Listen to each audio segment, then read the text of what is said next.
Welcome back to another episode of Grit to Glow. I'm your host, Naomi, and if you tuned in last week, then you know we talked about the grit. The grit is the messy middle that nobody glamorizes, but everybody experiences. Today, I want to flip the script and talk about the glow. More specifically, I want to talk about what success really means and how it might look completely different than you ever thought it would. Because if you're anything like me, I feel like the way that you used to define success, and I speak from my truth of like the way that I used to define success, probably doesn't fit anymore. So let's dive in. So when I first started my business, success meant one thing. And for me, it was how passive can I make this so I can be the most present wife and mom? I thought that if I could build enough funnels, set up enough automations, and copy paste what everyone else was doing online, that I'd finally be free. Things like free time, free income, free life, like really all of it. That's what everyone was preaching. That was what I was seeing when I would scroll Instagram, was the more passive, the better. You can have it too. It's easy. It's fun. Like it doesn't have to be hard. And for a while I bought into it. I built the systems. I launched the courses. I tried to follow the blueprint that worked for others because I thought that it was going to be a shortcut. I thought that it would shortcut the process for me. But what I learned along the way of trial and erroring different things is that you can't automate alignment. So you can have all the strategy in the world and still feel disconnected from your business. You can hit a big month, a high cash month, and still feel like you're sprinting on a treadmill, but going nowhere. Maybe the same is true for you right now. Maybe you've tried to make your business passive, predictable, perfectly planned, this well-oiled machine, and it's just not working for you. So for me personally, I reached a point in my business where I realized that business is so much more than just that plug and play strategy. It's the energetics, it's the leadership, it's your identity and showing up every single day relentlessly to grow as an individual. You can't copy someone else's rhythm and expect it to fit your life, your kids, your nervous system, your mission. I mean, really, you name it. And honestly, that realization for me felt like freedom. It felt like someone had just like taken the chains off and now I could finally fly, because it meant that I could stop trying to chase someone else's version of what success looked like and start defining my own. For me, the biggest thing I've learned about myself is that is peace. It looks like having my mornings where I make breakfast with my kids instead of just forcing a lunch I didn't even want to run, or instead of having to get up hours before them to make sure like I cross my T's and dot my I's, right?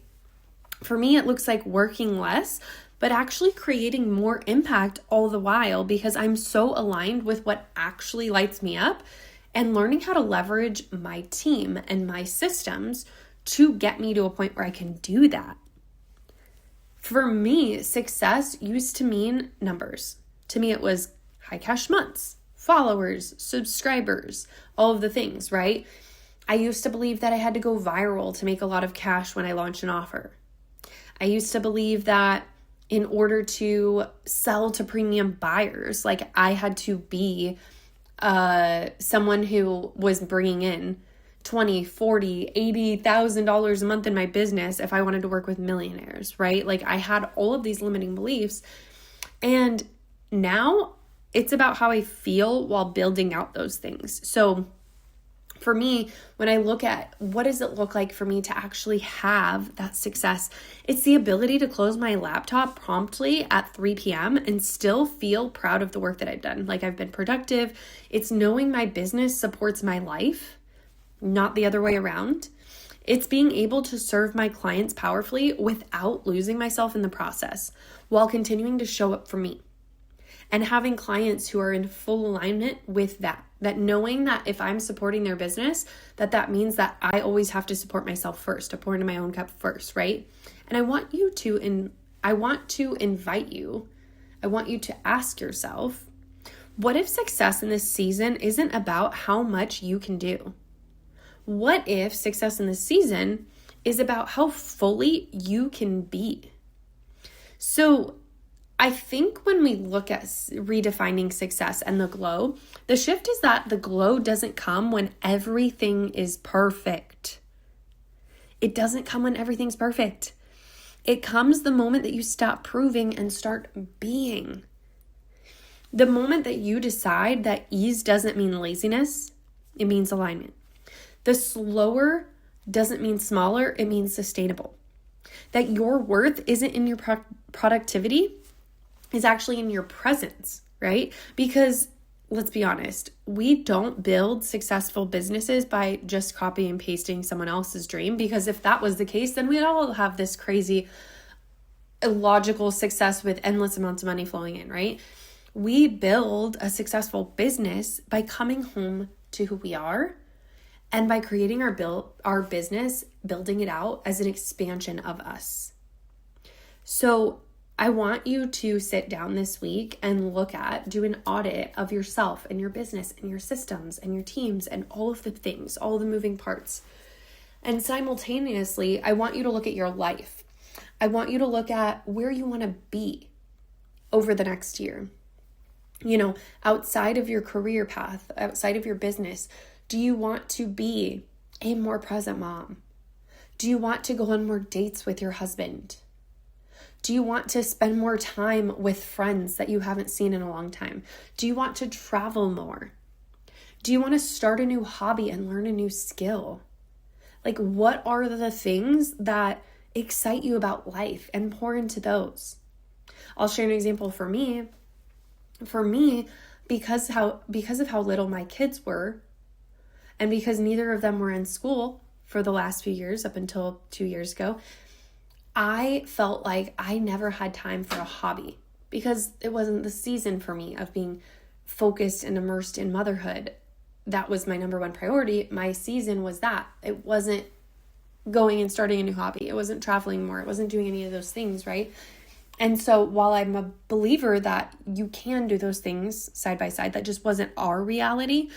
And so now I'm in this new season of getting to decide, what are the things that light me up for me?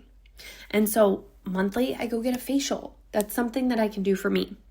I always go get my nails done every 3 weeks. That's something I can do for me. Now I'm looking at what are some fun hobbies that I can start. I plan a monthly girls' night with some of my friends.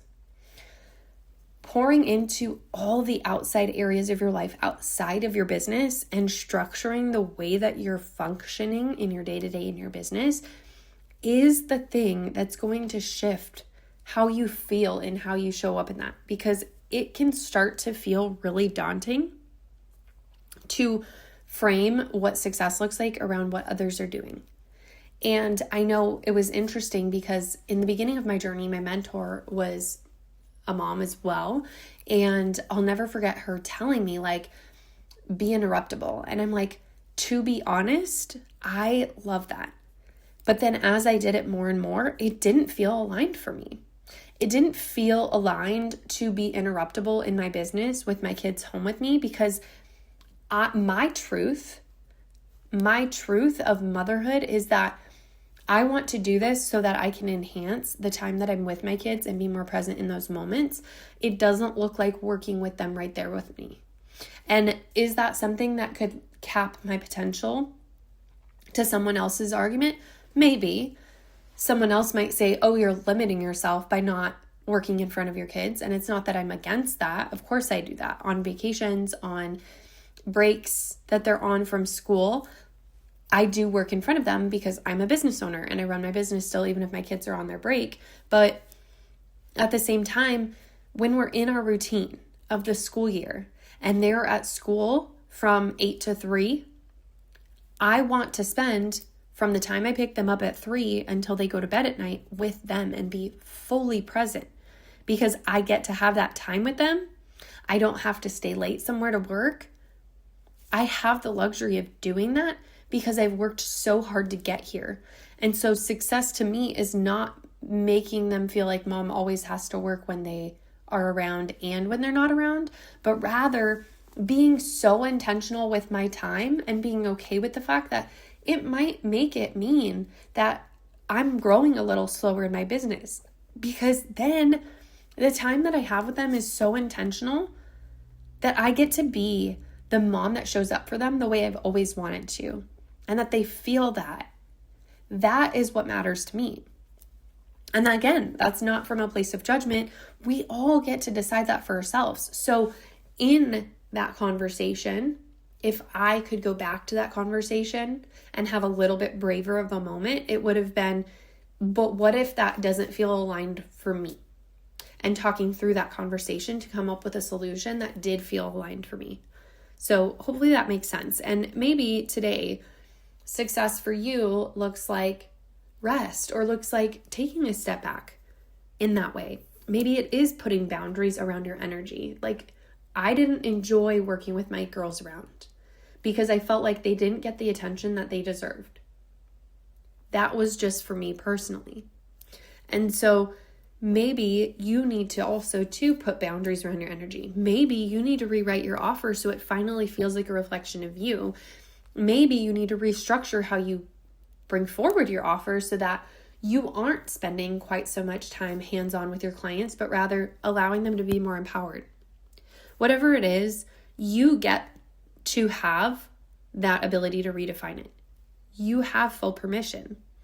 And it doesn't make you behind for changing direction or pivoting. You get to evolve. And your evolution, that glow in your business, is what this whole thing is about, being an entrepreneur. So if this episode resonated with you, I want you to share it to your stories and tag me at Desert Lux Creative.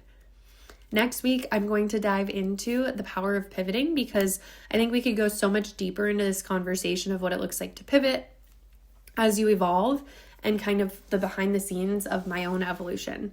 Because sometimes letting go of what's no longer aligned is the boldest business move you can make. I love you guys, and I will see you next week. Mwah.